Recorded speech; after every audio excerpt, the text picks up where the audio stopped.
أعوذ بالله من الشيطان الرجيم بسم الله الرحمن الرحيم وأيوب إذ نادى ربه أني مسني الضر وأنت أرحم الراحمين۔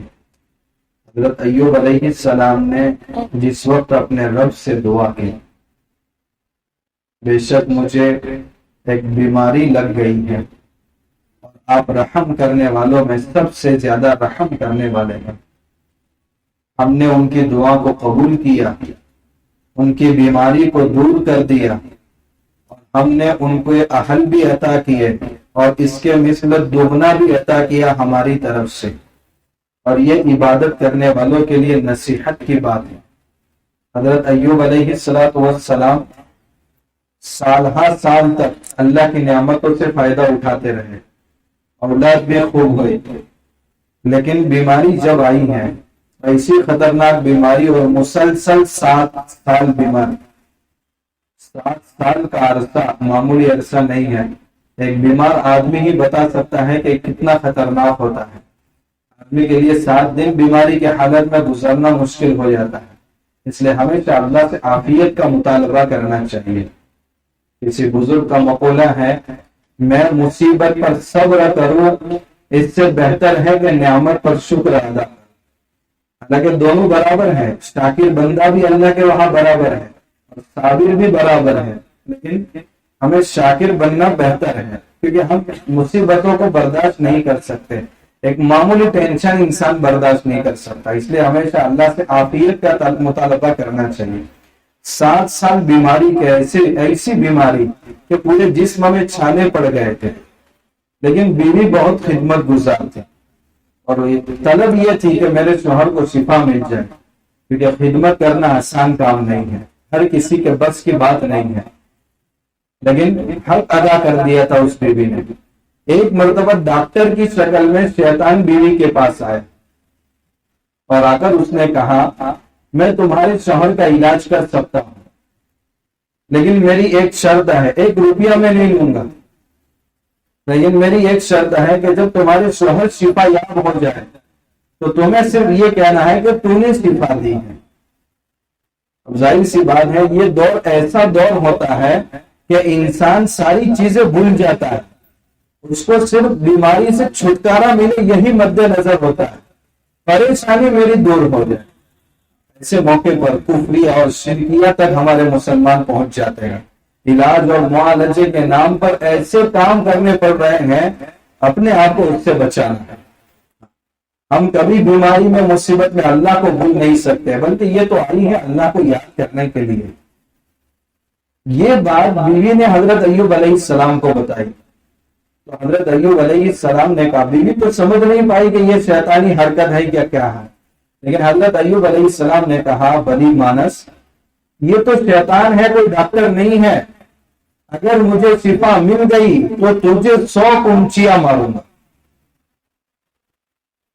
غصہ آ گیا ان کو کہ شیطان کی اتنی جسارت کہ میری مجبوری سے اتنا فائدہ اٹھا رہے کہ میری بیوی کو شرک میں مبتلا کر رہا ہے۔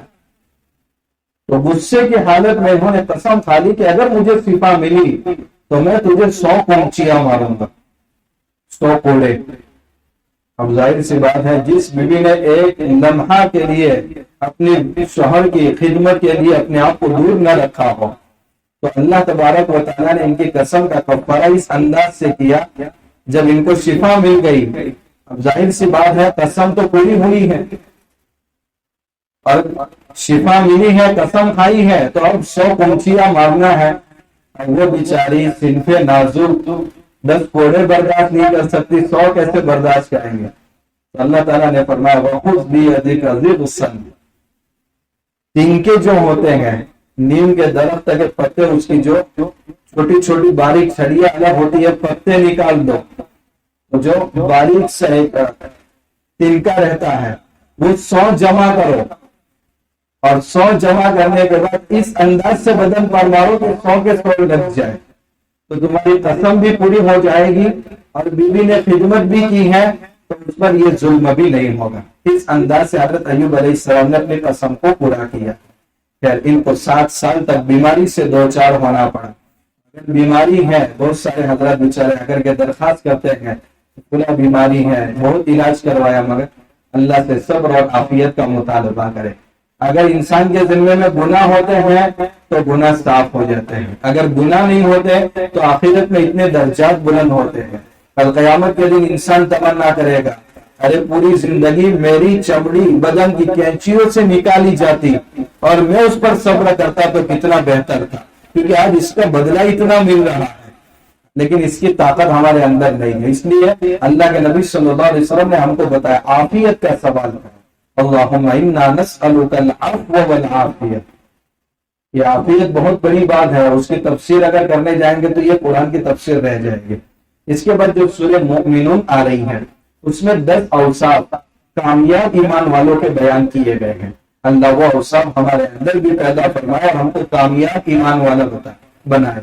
اللہ کہہ رہا ہے وہ ایمان والے کامیاب ہیں، میں کہوں تو ڈاؤٹ ہو سکتا ہے، یہ اللہ کا کلام ہے۔ اللہ تعالیٰ فرماتا ہے قد افلح المؤمنون، توجہ سے سنیے، ایمان والے کامیاب ہیں۔ کون ہے وہ کامیاب ایمان والے؟ الذین هم فی صلاتهم خاشعون، وہ لوگ جو اپنی نماز میں خشوع و خضوع اختیار کرتے ہیں، مطلب نماز اس انداز سے پڑھتے ہیں کہ میں اپنے رب کے سامنے کھڑا ہوں، ایک بڑی ذات کے سامنے کھڑا ہوں۔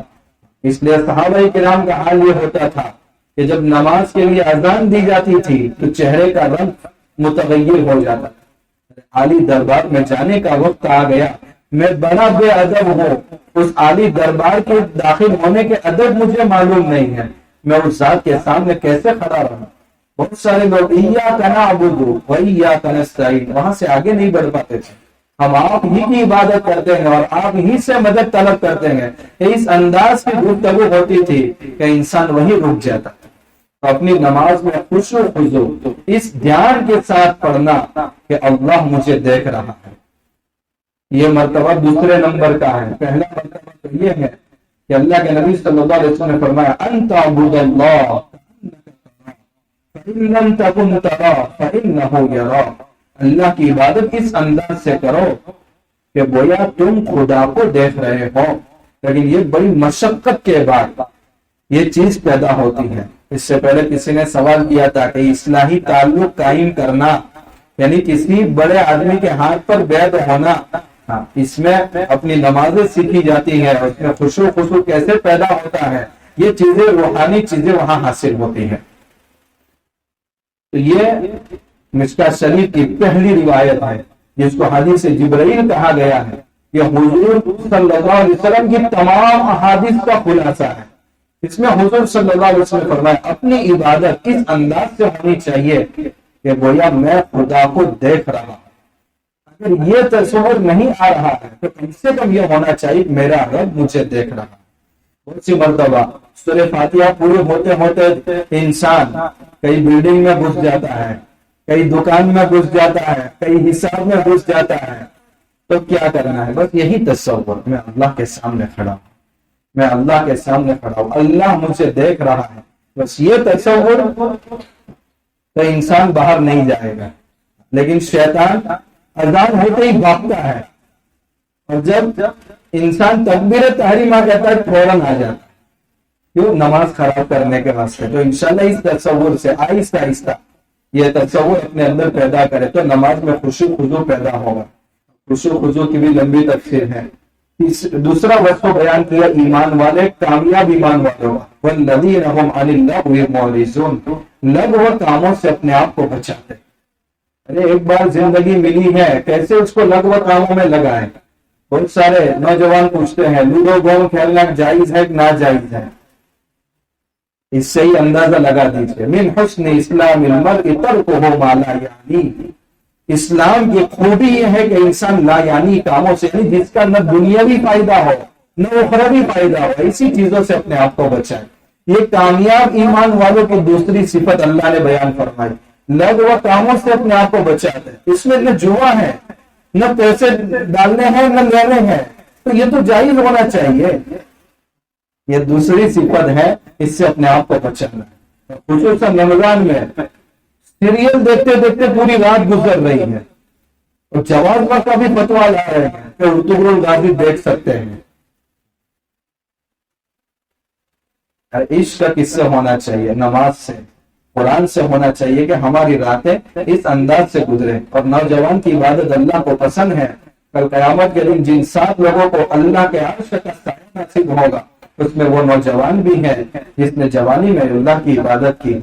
تو ایسے کٹوں کو گرم کرنے کے بجائے مسجد کے اندر آ کر کے مصلوں کو گرم کریں، قرآن کے ذریعے اللہ سے بات کریں، نماز کے ذریعے اللہ سے بات کریں. تو اپنے آپ کو ایسی لغو چیزوں سے بچانا ہے. اب یہ پوچھنا نہیں ہے کہ جائز ہے کہ ناجائز ہے. کامیاب ایمان والوں کی دوسری صفت ہی یہی ہے کہ لغو کاموں سے اپنے آپ کو بچاتے ہیں. تیسری صفت ہے والذین هم للزکاۃ فاعلون. ایک مطلب اس کا یہ ہے کہ اپنے اخلاق کو درست کرنے کی کوشش کرتے ہیں.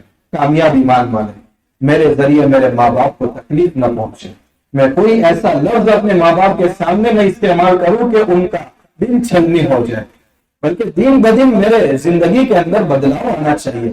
میری وجہ سے میرے دوست احباب ناراض ہیں، میری وجہ سے میرے رشتے دار ناراض ہیں، اور میرے حرکات کی وجہ سے ان کو پریشانیاں ہو رہی ہیں.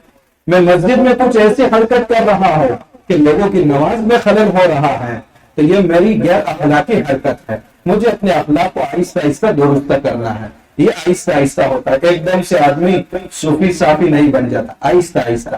یہ باتیں سننے کے بعد انسان کے دل میں شوق پیدا ہوتا ہے. بس اپنے اندر ایک بات پیدا کر لو، زندگی میں ایسی گزارو کہ میرا آشیا کسی شاخ پر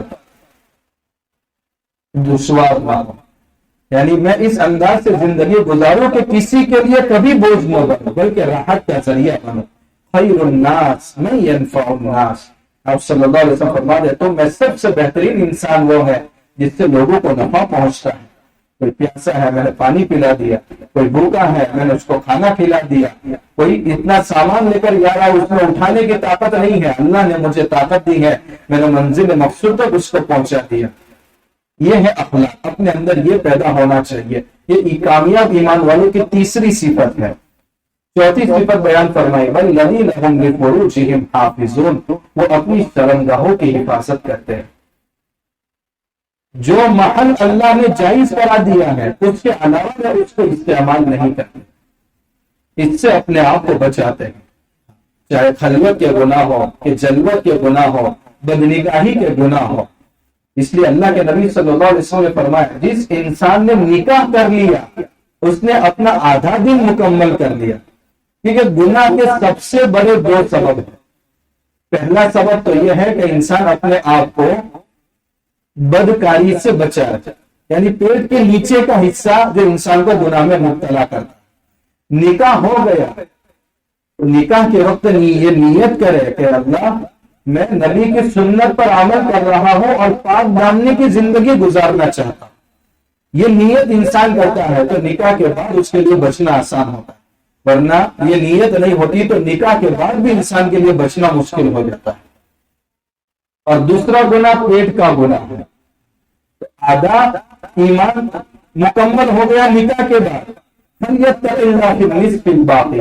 باقی آدھے کے بارے میں اللہ سے ڈرو. یعنی پیٹ کے لیے انسان ایسی چیزوں میں مبتلا ہو جاتا ہے کہ کبھی حرام کمائی تک کی نوبت آ جاتی ہے. تو اس سے بھی اپنے آپ کو بچانا ہے. یہ چوتھے نمبر کی صفت کہ اپنی شرمگاہوں کی حفاظت کرنا. اللہ نے جن محل میں استعمال کرنے کی اجازت دی ہے اس میں اجازت ہے. اپنی بیویاں اور اپنی باندیوں پر استعمال کریں فإنہم غیر ملومین. تو ایسے لوگ قابل ملامت نہیں ہیں. پھر آگے اللہ تعالیٰ نے فرمایا والذین هم لأماناتهم وعہدهم راعون. اپنی امانتوں کی اور اپنے وعدے کی پوری حفاظت کرتے. کسی کی امانت ہمارے پاس ہے، ہمارے پاس کوئی امانت رکھواتا ہی نہیں ہے. کتنی چیزیں آپ کے پاس امانت ہے.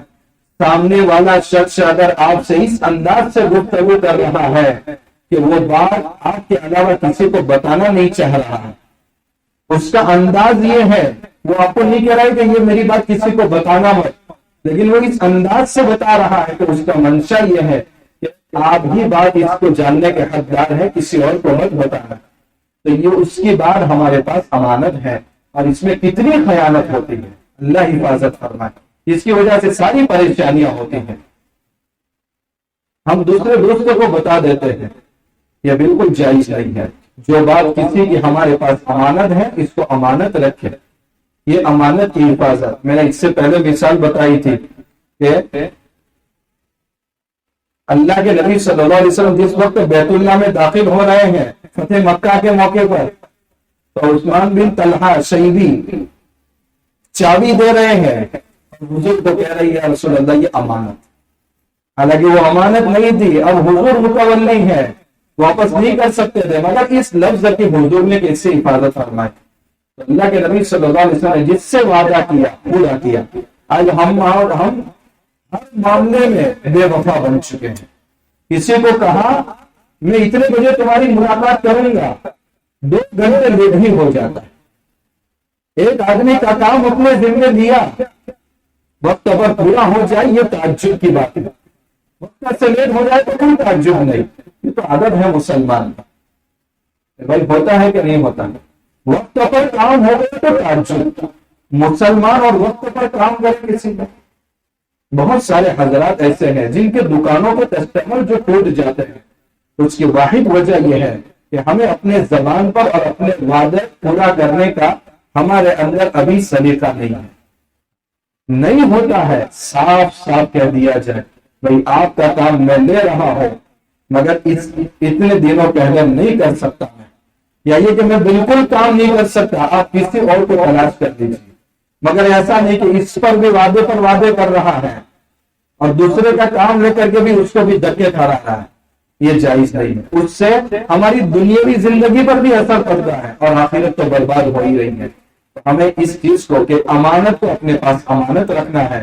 کسی سے وعدہ کیا ہے تو اس کا پورا کرنا ہے. والذین هم علی صلواتهم یحافظون، اور وہ اپنی نمازوں کی بھی حفاظت کرتے ہیں. نمازوں کی حفاظت ایک تو ہے کہ نماز پڑھ لینا، جیسا آئے وضو کیا آخری سب میں نماز پڑھی اور باہر نکل گئے، یہ نماز پڑھنا ہوا. اور ایک نماز کا اہتمام، اذان جیسی ہوئی ہمارا وضو مکمل ہو گیا، اللہ کے دربار کی طرف نکل رہے ہیں، نماز کے انتظار میں بیٹھے ہیں، بس کب حکم ہو اللہ کے سامنے ہم کھڑے ہو جائیں. یہ ہے نمازوں کا اہتمام اور نمازوں کی حفاظت. یہ 10 اوصاف ہے. اللہ تعالی ہمارے اندر یہ اوصاف پیدا فرمائے. اس کے بعد ایک آیت جو 10 آیت ہے حضرت ام عائشہ رضی اللہ تعالی عنہ کی شان میں نازل ہوئی ہے. سورہ نور کی 10 آیت ہے. یہ پورا رکوع حضرت ام عائشہ رضی اللہ تعالی عنہ کی شان میں نازل ہوئی ہے. بہت لمبا واقعہ مفسرین نے ذکر کیا ہے، اس کا خلاصہ میں آپ کے سامنے ذکر کر دیتا ہوں. یہ سورہ نور کی آیات ہے. پورا رکوع 10 آیات پر مشتمل. حضرت عمر رضی اللہ تعالیٰ عنہ نے چند لوگوں کو خط لکھا تھا، علموا نساءکم سورۃ النور، اپنی عورتوں کو سورہ نور سکھاؤ، اس کی تعلیم دو، کیونکہ عفت، پاک دامنی، اپنی نگاہ کی حفاظت، اس کے احکامات کا تذکرہ سورہ نور میں ہے. مردوں کو بھی حکم دیا گیا اپنی نگاہیں نیچی رکھو، اور عورتوں کو بھی حکم دیا گیا کہ اپنی نگاہیں نیچی رکھو. ایک مرتبہ ازواج مطہرات میں سے 2 تشریف فرما ہے. عبداللہ ابن ام مکتوم رضی اللہ تعالیٰ عنہ جو نابینا صحابی اللہ کے نبی صلی اللہ علیہ وسلم کے گھر میں تشریف لائے، اور دونوں ازواج مطہرات ایسے ہی بیٹھی ہوئی ہیں. اللہ کے نبی صلی اللہ علیہ وسلم نے فرمایا پردہ کرو ان سے. یا رسول اللہ یہ تو نابینا ہے، ان سے پردہ. کہا وہ تم کو نہیں دیکھ پا رہے مگر تم تو ان کو دیکھ رہی ہو. تو عورتوں کی بھی نگاہوں کا پردہ ہے اور مردوں کی بھی نگاہوں کا پردہ ہے. یہ ہمارے معاشرے میں بہت بڑے طبقے کو تباہ کر رہی ہے.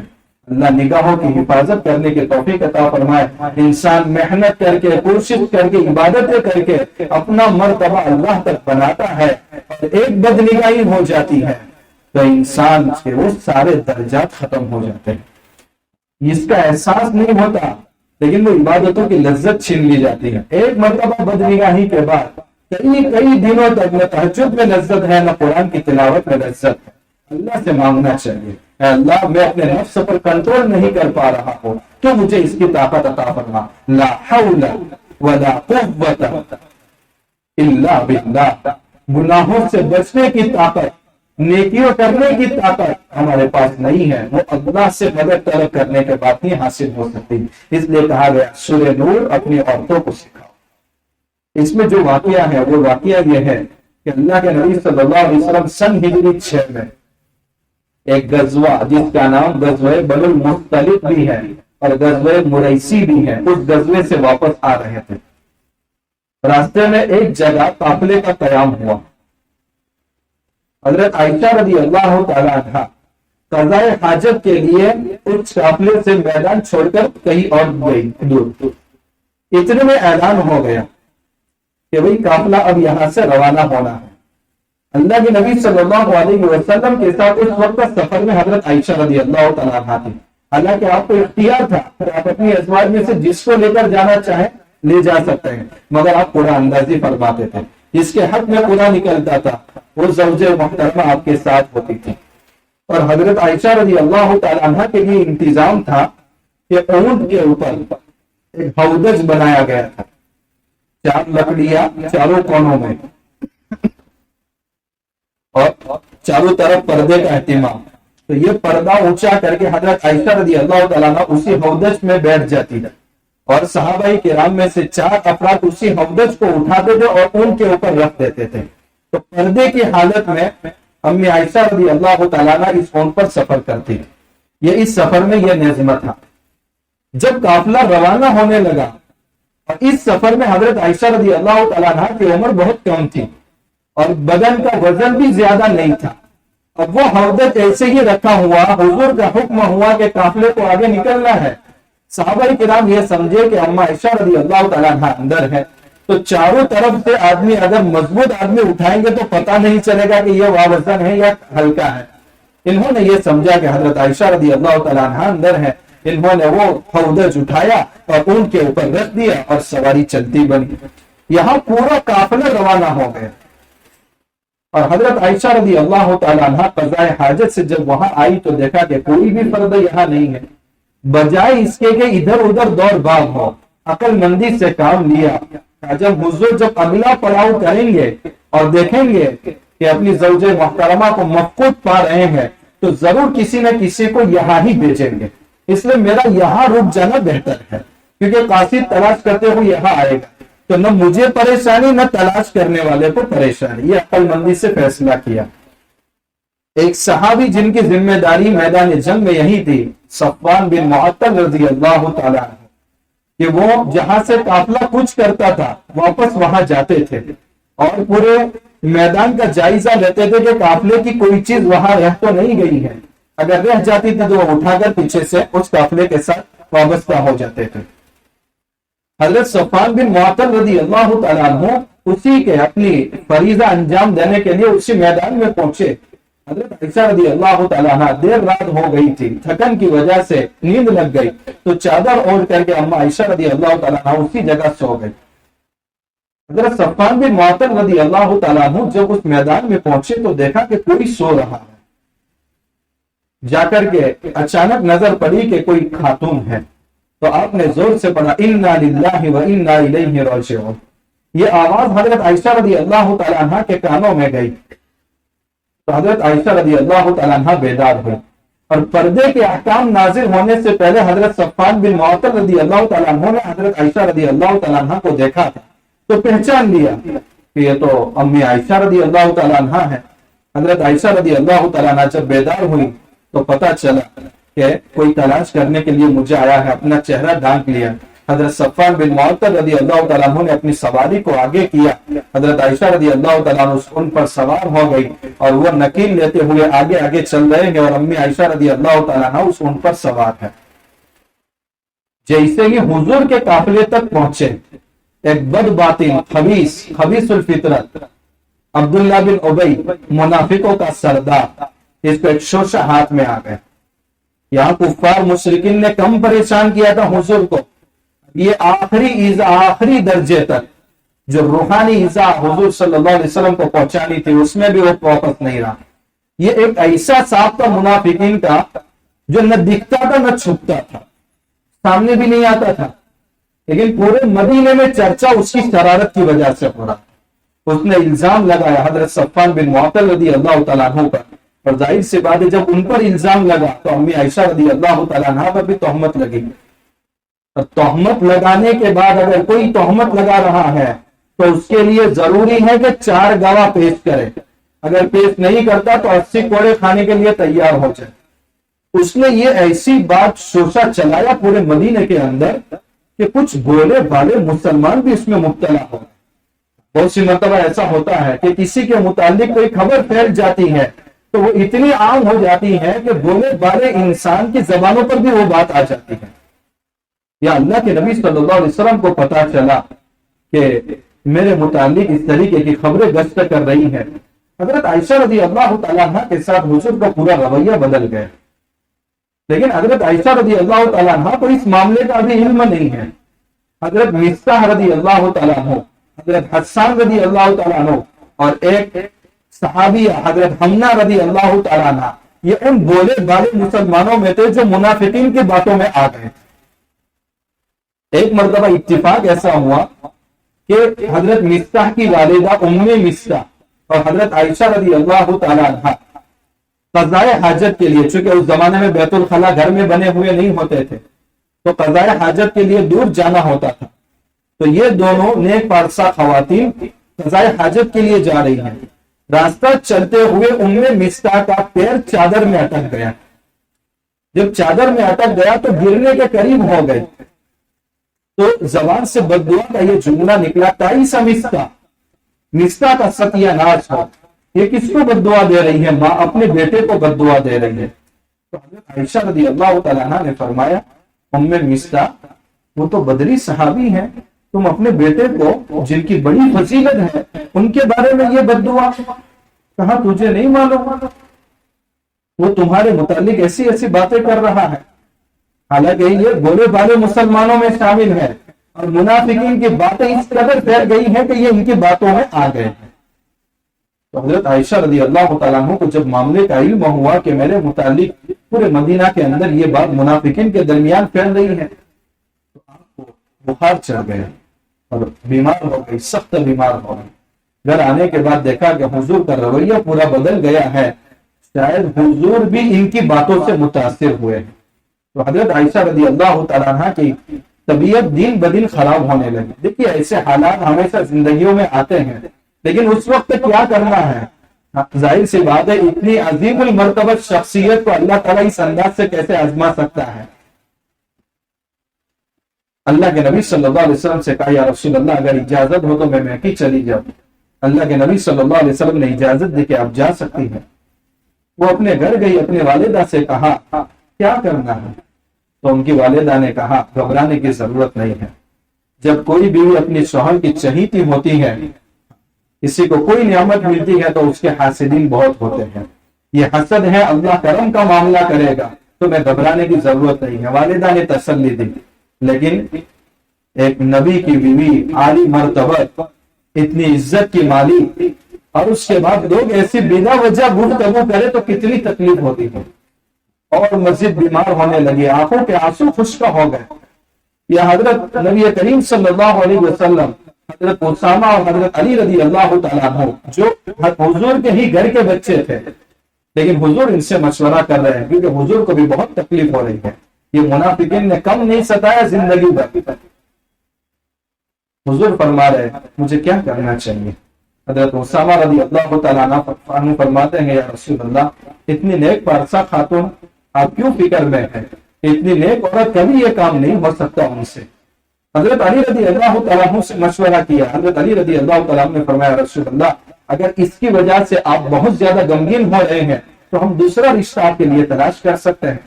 تو حضرت اسامہ امی عائشہ رضی اللہ تعالیٰ عنہ کی تکلیف کو دیکھ رہے ہیں اور حضرت علی رضی اللہ تعالیٰ عنہ حضور کی تکلیف کو دیکھ رہے ہیں. تو دونوں کا مشورہ اپنی جگہ پر درست تھا. اللہ کے نبی صلی اللہ علیہ وسلم اسی حالت میں حضرت ابوبکر صدیق رضی اللہ تعالیٰ عنہ کے گھر گئے. حضرت عائشہ رضی اللہ تعالیٰ عنہ کو بلایا اور کہا جو بھی بات ہے سچ سچ بتاؤ. حضرت عائشہ رضی اللہ تعالیٰ عنہ نے اپنے والدہ سے کہا امی جواب دو، لیکن ان سے کوئی جواب بن نہیں پایا. پھر 2 مرتبہ کہا لیکن کوئی جواب نہیں بن پایا. حضرت عائشہ رضی اللہ تعالیٰ عنہ نے ہمت کی اور کہا یا رسول اللہ اگر میں یہ کہوں کہ میں بری ہوں اور مجھے یقین ہے اور اللہ میری برات نازل کرے گا، مگر شاید اس پر آپ کو یقین نہ ہو. اور اگر میں یہ کہوں کہ جو باتیں ہو رہی ہیں وہ درست ہیں تو شاید آپ کو یقین ہو جائے گا، اس لیے میں کوئی بات نہیں کہتی، نہ یہ نہ وہ، بس فصبر جمیل، میں صبر کرتی ہوں، اور ایسا صبر جس میں کوئی شکوہ شکایت نہ ہو۔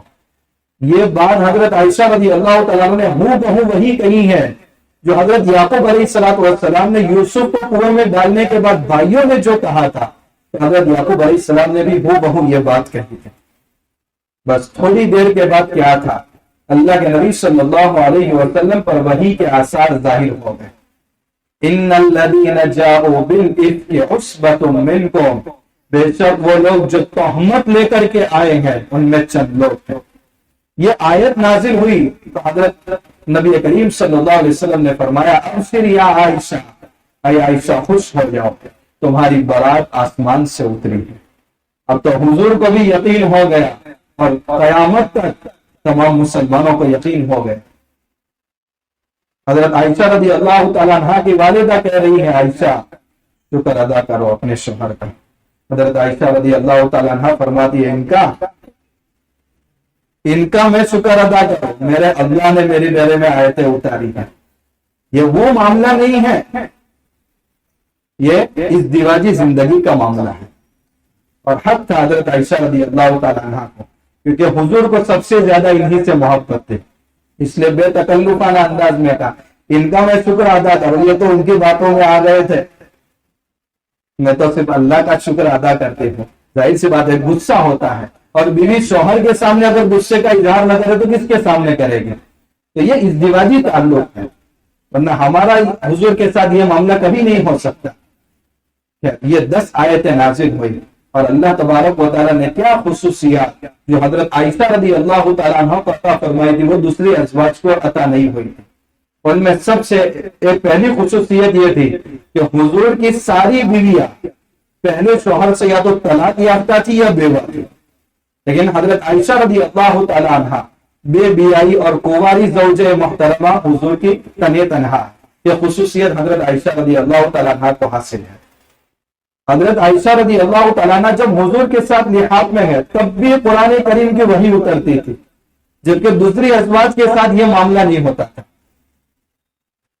حضرت عائشہ رضی اللہ تعالیٰ عنہ جب حضور اس دنیا سے پردہ فرما رہے ہیں تو آپ کا سر مبارک حضرت عائشہ رضی اللہ تعالیٰ عنہ کی گود میں ہے، اور حضور نے اپنی بیویوں کو 9 کمرے الگ الگ دیے تھے۔ حضور کا جو مدفن اور خوابگاہ جو بنی ہے وہ حضرت عائشہ رضی اللہ تعالیٰ عنہ کے کمرے میں بنی ہے۔ اتنی ساری خصوصیات، اور یہ 10 آیتیں کس کی شان میں نازل ہوئی ہے؟ حضرت عائشہ رضی اللہ تعالیٰ عنہ کے شان میں نازل ہوئی ہے۔ حضرت عمر رضی اللہ تعالیٰ عنہ نے جب یہ بات پہلی مرتبہ سنی تھی فوراً آپ نے کہا تھا ھذا افک مبین، یہ خطرناک تہمت ہے، یہ بہتان ہے۔ اللہ کے نبی صلی اللہ علیہ وسلم جو اس بہتان میں شریک ہو گئے تھے ان میں 2 صحابہ اور 1 صحابیہ، ان کو بلایا اور کوڑے مار کر کے ان کو پاک کیا۔ ظاہر سی بات ہے صحابہ کرام کے بارے میں ہمارا دل بالکل پاک ہے، یہ عمل کیوں ہوا؟ آج ہمارے سماج میں بھی ایسا ہوتا ہے۔ تو اگر کوئی بندہ انجانے میں اس گناہ میں اگر مبتلا ہو گیا تو اس کو پاک کرنے کا طریقہ کیا ہے؟ وہ طریقہ بھی تو سامنے آنا چاہیے تھا، وہ بھی تو شریعت کا ایک حصہ ہے۔ خیر ان کو بلا کر حضور نے کوڑے لگائے اور ان کو پاک کیا۔ اور عبداللہ بن ابی منافقوں کا سردار جس نے توبہ نہیں کی اور اسی حالت میں آخری دم تک وہ اسی حالت میں رہے اور اپنے چیلے چھوڑ کر کے گئے۔ حضرت عائشہ رضی اللہ تعالیٰ عنہ پر تہمت لگانے والے آج شیعہ میں ایک طبقہ ہے جو اس تہمت پر بے عینی ہی برقرار ہے۔ خیر کیا فرق پڑتا ہے؟ سورج پر تھوکیں گے تو اپنا ہی منہ خراب ہونے والا ہے، سورج کی روشنی کم ہونے والی نہیں ہے۔ یہ 10 آیت قیامت اور قیامت کے بعد تک باقی رہے گی۔ تو یہ بہتان جو لگایا اس پر گواہ نہ پیش کر سکے تو شریعت کے اصول کے مطابق ان پر سزا نافذ کی گئی۔ وقت آج بہت زیادہ ہو گئے، انشاءاللہ سوالات کا سلسلہ ہے۔ آج بھی بڑی رات ہے، اپنا وقت عبادتوں کے اندر گزارے، صلاۃ تسبیح بھی پڑھ سکتے ہیں، نوافل پڑھ سکتے ہیں، قرآن کی تلاوت کر سکتے ہیں، تھوڑا صدقہ اور خیرات کر سکتے ہیں، اللہ کے سامنے اپنی طرف سے اپنے مرحومین جو چلے گئے ان کی طرف سے بھی معافی مانگے۔ یہ رات ہمارا ایک لمحہ اس میں ضائع نہیں ہونا چاہیے، بجائے اس کے کہ مسجد میں ہم باتیں کریں، اپنے اپنی انفرادی عمل میں شریک رہیں۔ اور چائے بھی ایک مرتبہ بس کافی ہے. بہت سارے حضرات بیچارے جذبات میں بھائی عبادت کرنے والے ہیں تو 3 بار 4 بار، پھر اس کی وجہ سے ماحول خراب ہوتا ہے اور اللہ کے دربار کی بھی بے حرمتی ہوتی ہے. بہت سارے حضرات بھی ایسے ہیں جو بیچارے یکسوئی کے لیے مسجد میں آتے ہیں کہ اطمینان سے ہم عبادت کر سکے، تو ان کی وجہ سے سب کی عبادتوں میں ڈسٹرب ہو رہا ہے. تو کہیں ایسا نہ ہو کہ ہماری وجہ سے بڑی رات کے اندر کسی کی عبادت میں ہم خلل کا ذریعہ بنے. اللہ تعالی ہم سب کو اس کی عبادت کی توفیق عطا فرمائے. وآخر دعوانا الحمدللہ.